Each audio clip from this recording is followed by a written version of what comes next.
నమస్కారం NSTV news కి స్వాగతం. నా పేరు సంధ్య. ఇక వార్తల్లోని ముఖ్యాంశాల్ని చూద్దాం. కాలువ చివరి భూముల వరకు సాగునీరు అందించడమే లక్ష్యంగా అవిశ్రాంతంగా కృషి చేస్తున్నామని జలవనరుల శాఖ మంత్రి నిమ్మల రామానాయుడు, కార్మిక శాఖ మంత్రి వాసంశెట్టి సుభాష్, కొత్తపేట ఎమ్మెల్యే బండారు సత్యానందరావు పేర్కొన్నారు.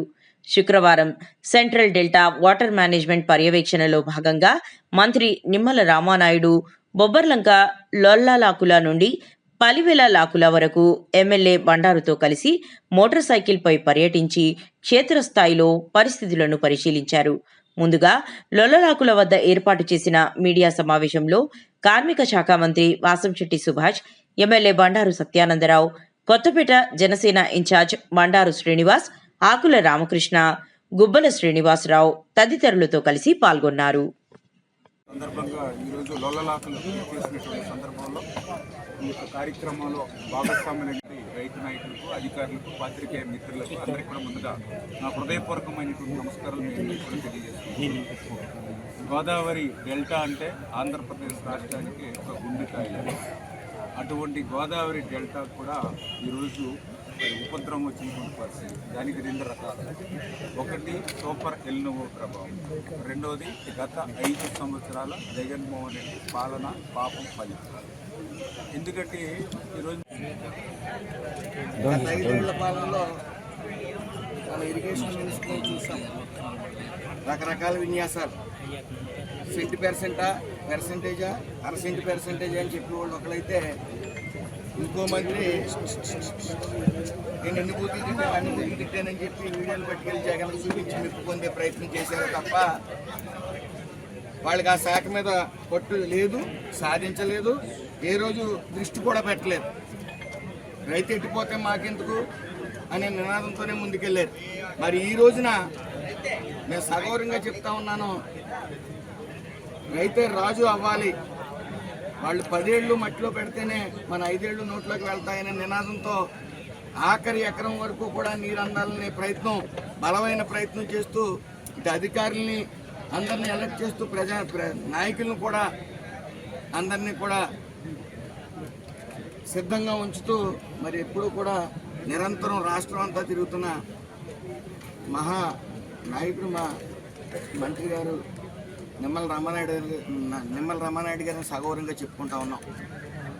మరి మీ అందరికీ తెలుసు, చంద్రబాబు నాయుడు గారు పడుకోరు, మమ్మల్ని ఎవరిని పడుకోనివ్వరు. అయితే నిమ్మల రామానాయుడు గారి విషయంలో అయితే చంద్రబాబు నాయుడు గారు నువ్వు అరగంట పడుకోరా బాబు అన్న, ప్రత్యామ్నాయ పంటలకు వెళ్ళాలి, లేదా వేరే ఆరుతడి పంటలకు వెళ్ళాలి. ఈ థైలాండ్లో వాళ్ళకి అలాంటి అవకాశాలు ఉండవు. వీటన్నిటిని కూడా ఇండికేట్ చేసి భవిష్యత్తులో డెల్టా ఎలాగ ఆధునీకరణ చేయడానికి కార్యరూపం దాన్ని తీసుకెళ్ళడం కోసం కృషి చేస్తూ ఉన్నారు. అది కూడా చంద్రబాబు నాయుడు గారు, పవన్ కళ్యాణ్ గారు, మోడీ గారు యొక్క ఎన్డీఏ కూటమిలో రామానాయుడు గారు లాంటి జలవనరుల శాఖ మంత్రి ఉన్నాడు. తప్పకుండా గోదావరి డెల్టా సాధిస్తారనే నమ్మకం నాకు ఉంది.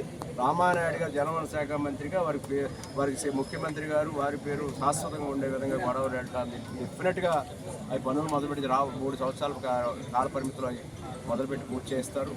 ఈ యొక్క ఈనాడు పర్యటన ఇచ్చేసినందుకు రామానాయుడు గారు స్వయంగా రైతాంగం సంతోషపడే జలవనరుల శాఖ మంత్రి చంద్రబాబు నాయుడు గారికి ఈ విధంగా కృషి చేస్తున్న రామానాయుడు గారికి కృతజ్ఞతలు తెలియజేస్తూ, రైతులు కూడా ఎడ్యుకేట్ అవ్వాలి. ఇదేదో ఒక్క రోజులో వచ్చిన ప్రాబ్లం కాదు, ఇది ఏనాటి నుంచో ఉన్న ప్రాబ్లం. ఆనాడు 14-19 ఆనాడు తెలుగుదేశం ప్రభుత్వం పరిపాలనలోనే ఈ లాకులకి గేట్లు పెట్టినా, మరమ్మతులు చేసినా, గ్రీజులు పెట్టినా జరిగాయి. మళ్ళీ ఆ గత వైసీపీ ప్రభుత్వం, గొడ్డలు పట్టి ప్రభుత్వ పరిపాలన ఎక్కడ కూడా లొల్లలాకులు మరమ్మతులు కూడా చేయలేదు, బ్యారేజ్ మరమ్మతులు కూడా చేపట్టలేదు. అవన్నీ మళ్ళీ అప్పుడు ఈ ప్రభుత్వంలోనే మళ్ళీ చంద్రబాబు నాయుడు గారి ప్రభుత్వం వచ్చిన తర్వాత ఇవన్నీ జరుగుతున్నాయి కూడా ప్రజలు గుర్తించాలి, రైతులు కూడా సహకరించాలి. ప్రభుత్వం పూర్తిగా రైతాంగ పక్షపాత ప్రభుత్వంగానే ఈనాడు పనిచేస్తూ ఉంది. రైతుల పట్ల ప్రత్యేకమైన శ్రద్ధ కనపడుతూ ఉంది. రాబోయే రోజుల్లో ఫలాలన్నీ కూడా రైతులకు అందుతాయని కోరుకుంటూ రామానాయుడు గారి కృతజ్ఞతలు తెలియజేసుకుంటూ ఉన్నాను. రైతుల పట్ల అంత మక్కువతో ఆయన స్వయంగా బయలుదేరి రావడం వారికి నా యొక్క అభినందనలు కూడా తెలియదు.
గత 5 ఏళ్ల కాలంలో చేసినటువంటి నిర్లక్ష్య వైఖరి వెరసి ఈనాడు రైతుల పాలిట శాపంగా తయారయ్యింది. ఈనాడు ఈ గడ్డి కాలంలో రైతులందరూ కూడా అప్లాండ్ రీచ్లో ఒకేదాని ప్రాబ్లమ్స్ ఉంటే థైలాండ్ ప్రాంతంలో మరొక రకమైన ప్రాబ్లమ్స్తో పంటకు నీరు అందక ఇబ్బందులు పడే పరిస్థితి తలెత్తుందంటే ఇది కాలానుగుణంగా చేయనటువంటి గత ప్రభుత్వం యొక్క నిర్లక్ష్య వైఖరి, దానికి తోడు ఈ వాతావరణ పరిస్థితులు ఈనాడు యొక్క ఇబ్బందులు తలెత్తాయి. దానిని రైతులకి ఏ విధంగా ఇక్కడ న్యాయం జరుగుతుంది అనేది గమనించడం కోసం మన రాష్ట్ర జలవనరుల శాఖ మంత్రి వర్యులు శ్రీ నిమ్మల రామానాయుడు గారు, ఎందుకంటే స్వయాన ఒక రైతు బిడ్డ ఇరిగేషన్ శాఖ మంత్రి అయితే ఆ శాఖ పనితీరు ఎంత అద్భుతంగా ఉందో దానికి నిదర్శనం మన రామానాయుడు గారు. ఆయన వచ్చిన 2 ఏళ్ల కాలంలోనే ఎక్కడ రైతాంగం ఇబ్బందులు ఎదుర్కొన్నా అక్కడ ఆయన ప్రత్యక్షం అవుతూ ఉన్నారు. ఇందాక మా మంత్రి గారు సుభాష్ గారు చెప్పినట్టుగా గొడమేర గంటలు పడితే మరి పెనుగాళ్ళు వేస్తూ ఉంటే ఒక గొడుగు పట్టుకుని ఆయన అక్కడే మఖం వేసి గంటు పడుతుంది. తుంగభద్ర గేట్లు కొట్టుకుపోతే తక్షణం ఆ గేట్లు కర్ణాటక ప్రభుత్వంతో మాట్లాడి ముఖ్యమంత్రి గారి దృష్టికి తీసుకెళ్తారు. ఈ రోజున పట్టిసీమ ఉండడం వల్ల కృష్ణా డెల్టా ఈనాడు నీరు అందుతుందంటే పట్టిసీమ ద్వారా నీరు అందిస్తుంది. ఈ రకంగా బ్యారేజ్ మొన్న బ్యారేజ్ గేట్లు కానీ ఈనాడు మన లొల్లలోకులకి 74,20,00,000 రూపాయలు మంజూరు చేయడం కానీ ఈ విధమైన రాష్ట్రంలోనే ఒక జలకళ సంతరించడానికి వెళ్తూ ఈనాడు డెల్టా రైతులు ప్రధానంగా గోదావరి డెల్టా రైతులు ఎదుర్కొంటున్నటువంటి ఈ సాగునీరు ఇబ్బందులు తొలగించడానికి స్వయంగా ఆయన వచ్చి పర్యటించే ఒక మోటార్ సైకిల్ కాదు, సమస్య పరిష్కారం ముఖ్యం, వాస్తవాలు మనకు తెలియాలి, కళ్ళారా చూడాలి అనే ఉద్దేశంతో ఉదయం బయలుదేరి రాత్రి 2 గంటలకు ఆయన ఒక రివ్యూలో ఉన్నాడు. నేను నాకు 12 గంటలకు మాట్లాడాను. రివ్యూలో ఉండి ఉదయం మళ్ళీ 6 గంటలకు బయలుదేరి బొబ్బర్లంకి వచ్చి ఈనాడు ఈ రైతుల యొక్క సమస్యలు తెలుసుకుంటూ అధికారులు కూడా వెంట పెట్టుకుని ఈ లాకులు తిరుగుతూ రైతులకు సాగునీరు ఇబ్బందులు చేసే కృషి నిజంగా ఉదయపూర్వకంగా గోదావరి డెల్టా రైతాంగం తరఫున ఆయన అభినందిస్తూ ఉన్నాను. దీనికి వారు అన్ని విషయాలు కూడా చెప్పారు. సత్వర పరిష్కారాలు కొన్ని ఉంటాయి, శాశ్వత పరిష్కారాలు కొన్ని ఉంటాయి. వాటి మీద గౌరవ ముఖ్యమంత్రి గారి దృష్టిగా తీసుకెళ్ళి రామానాయుడు గారు ఆల్రెడీ దాని గురించి వర్కౌట్ చేస్తూ ఉన్నారు. ఇక్కడ మన ప్రాంతానికి వచ్చేసరికి లొల్ల మెల్పాలెం రైతుల యొక్క ముప్పు సమస్య ఉంది. అక్కడ రాలి సర్ప్లస్ వీరు నిర్మాణం చేయాలి. ఇక ఈ యొక్క అప్లాండ్లో ఉన్న రీచ్లు పంపింగ్ స్కీముల సమస్యలు కూడా చూడటం జరిగింది. కల్లారం వచ్చి pumping scheme, Peravaram pumping scheme కూడా ఆయన చూడటం జరిగింది. ఈ విధంగా ఏ విధమైన ఇప్పుడు ఈ పర్యటన ఈ విధంగా కొనసాగి పరివుల లేదా అక్కడ నడిపూడి, సమరసులాకు, అన్నంపల్లి ఆకుపేటట్టు, మురమల్ల బ్యారేజ్ ఇక్కడ వరకు సాయంత్రం వరకు కూడా ఒక మోటార్ సైకిల్ మీద ప్రయాణం చేసి స్వయంగా కళ్ళారా చూసి రైతులకు ఏ విధంగా ఆదుకోవాలి అంటే రైతులు కూడా ఇండికేట్ చేయాలి. అది ఇరిగేషన్ శాఖ అవని, రెవెన్యూ శాఖ అవని, అగ్రికల్చర్ శాఖ అవని. వారు చెప్పినట్టుగా అవసరమైతే ఐలాండ్ ప్యాచెస్లో వేరే పంటకు వెళ్లాల్సిన అవసరం ఉంటుంది. ఇలాంటి నీటి ఎద్దడి పరిస్థితులు ఇటువంటి వర్షాభావ పరిస్థితులను దృష్టిలో పెట్టుకుని సూపర్ ఎల్నో ప్రభావాన్ని దృష్టిలో పెట్టుకుని దాన్ని కూడా సమర్థవంతంగా అధిగమించే విధంగా ప్రతి ఇరిగేషన్ అధికారి, ప్రతి నీటి సంఘం అధ్యక్షుడి దగ్గర నుంచి సభ్యుల వరకు, ప్రతి ఎమ్మెల్యే, అదేవిధంగా ప్రజాప్రతినిధులు అందరం కూడా కాలువల మీద ఉండి, కాలువ గట్ల మీద ఉండి, లాకుల దగ్గరే ఉండి ఉన్న ప్రతి చుక్క నీటిని సద్వినియోగం చేసి ఆఖరి ఎకరం వరకు పంపించేటువంటి విధంగా ఈ యొక్క యజ్ఞం మాదిరిగా ఆ రైతాంగాన్ని ఆదుకోవాలనేటువంటి సంకల్పంతో ఈవేళ ప్రజాప్రతినిధిగా ఈ కూటమి పార్టీ పనిచేస్తుంది. దానికి దయవచ్చి రైతులు అందరూ కూడా సహకరించాలి అని చెప్పి మరొకసారి మీ ద్వారా అందరినీ కూడా కోరుకుంటున్నాం. మోటార్ సైకిళ్ళ మీద మేము తిరుగుతూ ఈ పర్యవేక్షణ చేస్తున్నాం. ఈ సందర్భంగా రైతాంగం అంతా కూడా గుర్తుపెట్టుకోవాల్సిన అవసరం. ఈరోజు ఎంత వర్షపాతం తక్కువ ఉన్నప్పటికీ, గోదావరిలో ఇన్ఫ్లో తక్కువ ఉన్నప్పటికీ, సమగ్రమైనటువంటి వాటర్ మేనేజ్మెంట్తో ఈరోజు మేము 14,700 అంటే ఇటు ఏదైతే ఈస్ట్ గోదావరి అటు వెస్ట్ గోదావరికి కలిపి 14,700 మ్యాక్సిమం వాటర్ ఈవేళ ఇక డెల్టాకి ఇస్తుంది. అయినప్పటికీ కూడా శివారు ప్రాంతాల్లో నీటి ఎద్దడి ఎదుర్కొంటూ ఉన్నటువంటి పరిస్థితి మనం చూస్తూ ఉన్నాం. ఇటువంటి స్థితిలో మా ఇరిగేషన్ అధికారులకి, అదేవిధంగా ప్రజాప్రతినిధులు కూడా తెలియజేశాం. ఏదైతే పైభాగాన ఇప్పుడే నేను పరిశీలిస్తే కొంచెం వాటర్ ఫ్లో అయిపోయి గట్లు మేంచి వాటర్ ఫ్లో అయి బయటికి పోతూ ఉన్నటువంటి చెప్పేసి కూడా స్పష్టంగా వాళ్ళకు కూడా ఆదేశాలు ఇవ్వడం జరిగిందని చెప్పి తెలియజేసుకుంటూ, ఏదైతే రైతాంగం కూడా మరి తక్కువ నీటి యజమాన్యంతో ఉండేటువంటి పంటల్ని, తక్కువ కాలపరిమితి ఉన్నటువంటి పంటల్ని ప్రిఫర్ చేసుకోవాలి. ఆరుతడి పంటలకు అవకాశం ఉన్న చోట్ల ముందుకు వెళ్ళవలసిన అవసరం ఉంది. డ్రింకింగ్ వాటర్కి ఫస్ట్ ప్రిఫరెన్స్ ఇవ్వాల్సినటువంటి అవసరం ఉంది. అవసరమైతే వంతుల వారి విధానాన్ని కూడా పగడబందీగా కలెక్టర్ ఆధ్వర్యంలో రెవెన్యూ, ఇరిగేషను, నీటి సంఘాలు, ప్రజాప్రతినిధుల కోఆర్డినేషన్తో ముందుకు సాగవలసినటువంటి అవసరం కూడా ఉంది అని చెప్పి ఈ ఎల్నోవ సందర్భంగా మనం ఆ జాగ్రత్త తీసుకెళ్లాలని చెప్పి తెలియజేసుకుంటూ, అదేవిధంగా గత ప్రభుత్వం పాలనా పాపం ఫలితం ఇప్పుడే నేను చెప్పాను. ఇప్పుడే మనం లొల్లలాకుల దగ్గర ఉన్నాం. ఇదే లొల్లలాకులు ఇప్పుడే మనం పరిశీలిస్తే ఏ షట్టరు, ఏ డోరు ఎప్పుడు ఊడిపడిపోతుందో తెలియని స్థితిలో ఉంది. మేము ఇప్పుడు కాలంలోకి దిగి చూస్తే మాకే నిజంగా ఈ సీజన్ అయినా సరే గట్టెక్కుతామా అనేటువంటి భయం కలుగుతూ ఉంది. మేము కింద షట్టర్స్ చూస్తూ ఉంటే సగం షట్టర్స్ తుప్పట్టి ఊడిపోయి ఉన్నాయి.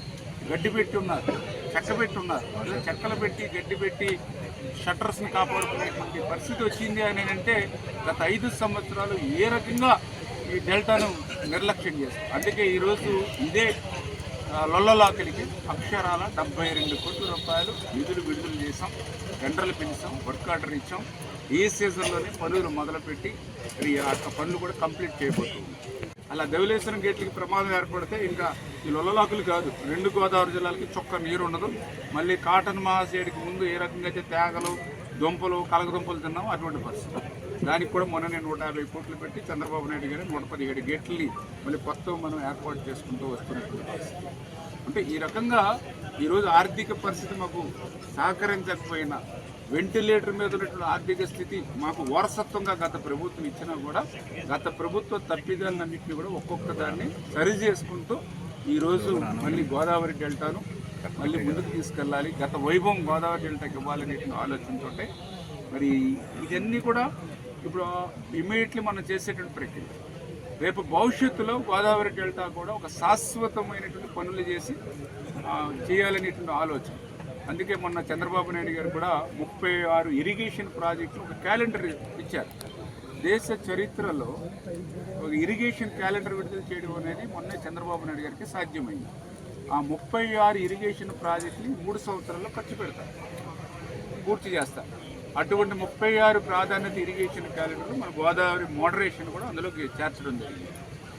ఆ చేర్చడమే కాదు, ఆ గోదావరి మోడరేషన్ పనులు చేయాలని అంటే శాశ్వత ప్రాతిపదికన చేయాలని అంటే ఇప్పుడు రైతులు చెప్తూ ఉన్నారు, మాకు అక్కడ షట్టర్ బాగోలేదు, ఇక్కడ డోర్ బాగోలేదు, అక్కడ సైఫన్ పోయింది, దానికి కనెక్షన్ అవ్వలేదు, దీనికి పూడికి అయిపోయింది. ఇవన్నీ కూడా లైడార్ సర్వే 14 కోట్ల రూపాయలు పెట్టి 2 జిల్లాలు కూడా లైడార్ సర్వే చేసాం. ఆ లైడార్ సర్వే నుంచి ఇప్పుడు డిపిఆర్ తయారు చేస్తాం. అంటే ఆ డిపిఆర్ కనుక వస్తే ధవళేశ్వరం హెడ్ స్లూయిస్ దగ్గర నుంచి ప్రతి లాక్, ప్రతి షట్టరు, ప్రతి కాలువ, ప్రతి డ్రైను, సముద్రంలో కలిసే ప్రాంతంలో కూడా డ్రెడ్జింగ్ కూడా ఏ మోతాదులో ఎంత మేర పేరుకుపోయింది, ఎంత మేర తీయాలి, మొత్తం టోటల్ డీటెయిల్డ్ రిపోర్ట్ మనకు వస్తుంది.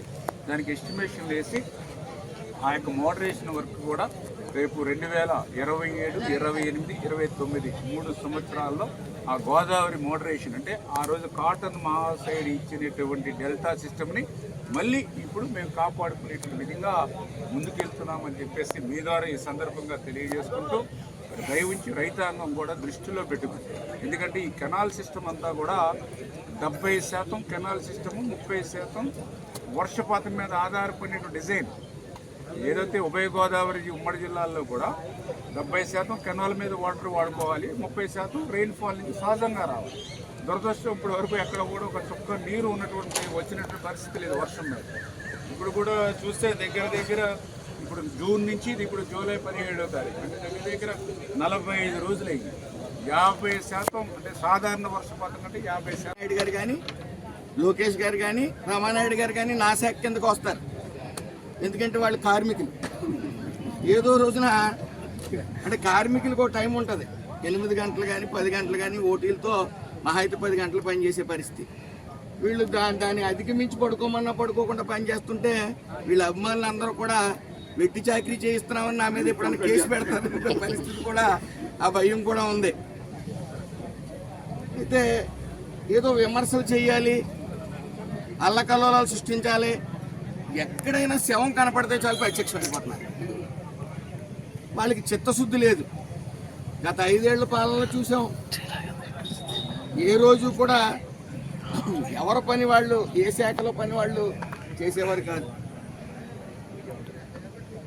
అపహాస్యం పాలు చేసేవారు. ప్రతిదీ కూడా వాళ్ళకి అవగాహన లేక ప్రెస్ ముందు వచ్చి ఆ ఇద్దరు గత 5 ఏళ్ల ఇరిగేషన్లో పనిచేసి ఇద్దరు మంత్రులకి ఒక్క 10 నిమిషాలు రామానాయుడు గారితో డిబేట్ కూర్చుంటే, నేను ఛాలెంజ్ విసురుతున్నాం, డిబేట్ కూర్చుంటే మళ్ళీ వాళ్ళు ముఖం ప్రెస్కి చూపించారు. ఎందుకంటే వాళ్ళకి ఏ విధమైన అవగాహన ఉండదు. కేవలం ఈరోజు ప్రతి ఎకరానికి నీరు అందించాలనే కృతనిశ్చయంతో చంద్రబాబు నాయుడు గారి ఆదేశాల మేరకు మరి పరిమితికి మించి పనిచేస్తూ, మరి మొన్న చూసాం బుడమేరు వాగు ముంచెత్తినప్పుడు ఆయన కేవలం 7 రోజుల వ్యవధిలో మళ్ళీ విజయవాడ అసలు 1.5-2 నెలలైనా తీరుకుంటారా ప్రజలని చెప్పి అనుకునే టైంలో మరి వెంటనే చంద్రబాబు నాయుడు గారు, మరి అలాగే నిమ్మల రామానాయుడు గారు రోజుల వ్యవధిలో, అంటే మనం గంటలను కూడా అనొచ్చు, అసలు ఆయన పడుకోకుండా వర్షాన్ని తడుస్తూ ఆయన చేసిన సేవ రాష్ట్ర ప్రజలందరూ చూశారు. ఈ రోజుకి రైతే రాజు అవ్వాలనే ఆకాంక్షతో రామానాయుడు గారు చేస్తున్న సేవను కూడా గమనిస్తూ ఉన్నారు. ప్రజలు చాలా తెలివైన వాళ్ళు. ఆంధ్ర ప్రజలు ఇంకా తెలివైన వాళ్ళు. ఎంత తెలివైన వాళ్ళు అంటే ఒక్క అవకాశం ఇవ్వండి అంటే ఒక అవకాశం ఇచ్చారు జగన్మోహన్ రెడ్డి. ఆయన చేసిన విన్యాసాలు, ఇటు గులకరాయి నాటకం కానీ, గొడ్ల కానీ, కోడికత్తులు కానీ, ఇవన్నీ చూసి 5 ఏళ్ళు పాలన చూసి 151 నుంచి 5-11కు పరిమితం చేశారు. ఈరోజు ప్రజలు గమనిస్తూ ఉన్నారు. కాబట్టి ఈ కరెక్ట్ మ్యాన్ అంటే కరెక్ట్ ప్లేస్ అని రైతులందరూ కూడా సంతోషించదగ్గ ఇరిగేషన్ మంత్రిని అందించారని కితాబ్ పలుకుతూ ఉన్నారు. ధన్యవాదాలు చంద్రబాబు నాయుడు గారు చెప్తా ఉన్నారు. మరి ఈ రోజున ఒక పేపర్ కటింగ్ చూసి కాజులూరు మండలంలో నా నియోజకవర్గంలో నీరు అందట్లేదని కటింగ్ చూసి అది అందాలి, ప్రతి ఒక్కరికి ప్రతి చివరి ఎకరం వరకు నీరు, సాగునీరు అందాలనే బలమైన నిశ్చయంతో ఆయన ఇక్కడికి రావడం నా హృదయపూర్వక నమస్కారాలు తెలియజేసుకుంటూ అందరికీ